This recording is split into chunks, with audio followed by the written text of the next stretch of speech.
disampaikan sikap sebagai berikut. 1.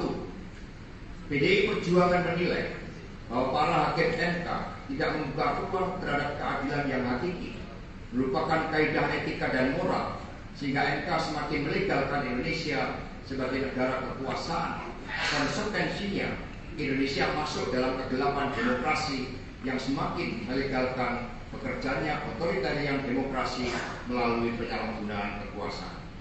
Jadi kami juga mengucapkan terima kasih, mengapresiasi terhadap beberapa hakim MK yang berani menyampaikan kebenaran. Untuk pertama kalinya sengketa Pilpres di Mahkamah Konstitusi, ada 3 hakim Mahkamah Konstitusi yang memberikan suatu penilaian-penilaian secara kritis, dissenting opinion terkait dengan pelaksanaan Pilpres. 2. PDI Perjuangan menilai bahwa demokrasi Indonesia terbatas pada demokrasi prosedural. Dampaknya, legitimasi kepemimpinan nasional ke depan akan menghadapi berbagai persoalan serius, terlebih dengan persoalan perekonomian nasional dan tantangan perekonomian global. Jadi tadi dalam rapat dengan para ketua umum partai politik, Ibu Megawati Soekarno Putri, Bapak Mardiono dari P3, Pak Usman Sabta dari Hanura, dan Pak Haritanu dari Perindo, di situ dibahas berbagai persoalan terkait dengan melemahnya rupiah terhadap dolar, kenaikan harga kebutuhan pokok rakyat, krisis pangan, pertarungan geopolitik, dan juga di dalamnya dampak ketegangan di Timur Tengah seperti perang antara Iran dan Israel, ketegangan antara Iran dan Israel, dan kemudian juga terkait dengan dampak global warming. Jadi itu merupakan persoalan yang serius. 3.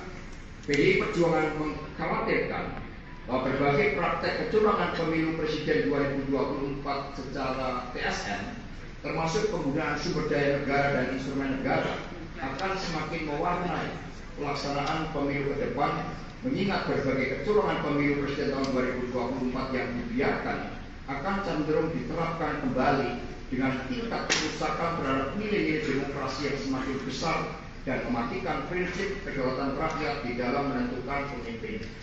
Karena itulah di dalam pemetaan pilkada tadi semua membangun spirit PDI Perjuangan ini rumah seluruh rakyat Indonesia.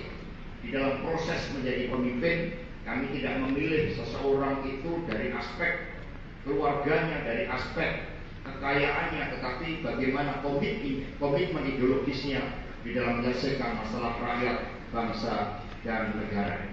4.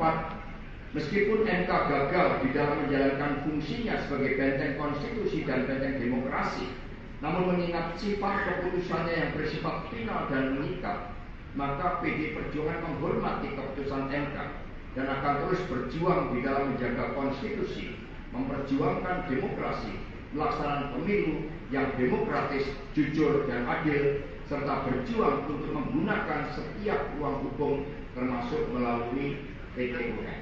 Sehingga PDI Perjuangan kantor ini menjadi rumah demokrasi, menjadi saksi bagaimana ketika berhadapan dengan rejim yang otoriter. Karena itulah legasi dan juga karakter yang dimiliki oleh PDI Perjuangan tetap akan melekat sebagai identitas bagi PDI Perjuangan. Dengan demikian, tadi Pak Ganjar, Pak Mahfud itu juga sudah menyampaikan sikapnya, dan kemudian juga mempersilahkan Pak Prabowo untuk melaksanakan tugas-tugasnya. Dan kemudian kami berikan catatan bahwa inilah demokrasi prosedural. Demikian pula tim hukum dan sikap yang disampaikan oleh tim hukum Pak Todung Mulya Lubis, kemudian Pak Ganjar dan Prof. Mahfud itu merupakan bagian dari yang telah dibahas dengan seluruh partai politik pengusung beliau. 5. PDI Perjuangan mengucapkan terima kasih kepada seluruh elemen bangsa yang telah berjuang untuk menjaga konstitusi dan demokrasi yang berkedaulatan rakyat. Ucapan terima kasih secara khusus juga disampaikan kepada para guru besar, para cendekiawan, seniman dan budayawan, dan kelompok masyarakat sipil lainnya yang telah berjuang di dalam melawan berbagai bentuk penyalahgunaan kekuasaan. PDI Perjuangan juga mengucapkan terima kasih kepada seluruh pendukung Ganjar Ganjar Mahfud, baik partai politik maupun para relawan yang telah berjuang mati-matian melawan berbagai bentuk kecurangan pemilu presiden tahun 2024.